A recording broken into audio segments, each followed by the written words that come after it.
अब मैं कोरिलेट करूंगी आपकी इम्यूनिटी को और इन्फ्लेमेशन को। अगर आपको याद हो, थोड़ी देर पहले मैंने आपको कहा कि बैक्टीरिया ने आकर अटैक किया, मेरे जो सिस्टेमिक सर्कुलेशन में मेरी वेसल्स के अंदर जो सर्कुलेटिंग ल्यूकोसाइट्स थे, डिफेंसिव सेल्स थे, वो वहाँ से निकले, मेरे स्कार्ड एरिया की तरफ चले गए, जहाँ पे इंजरी हुई वहाँ पे चले गए, वहाँ पे जाके रिक्रूट हो गए।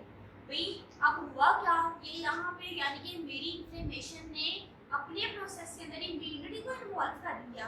तो क्या ये दोनों प्रोसेसेस इंटरलिंक्ड हैं?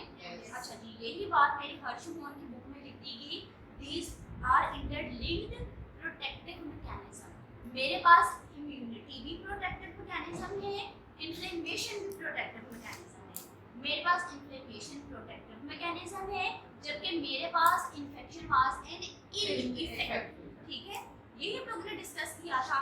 अच्छा जी, मेरे पास जी यहाँ तक अब मैं अपनी बेस बनाते जा रही हूँ अपनी इन्फ्लेमेशन के स्टेप्स की। मुझे पता चला कि अब मेरे इन्फ्लेमेशन के स्टेप्स क्या होंगे कि मेरे पास सबसे पहले इंजरी हुई, फिर मेरा इम्यून सिस्टम एक्टिवेट हो जाना है। अभी मैंने स्टेप्स पढ़ने हैं।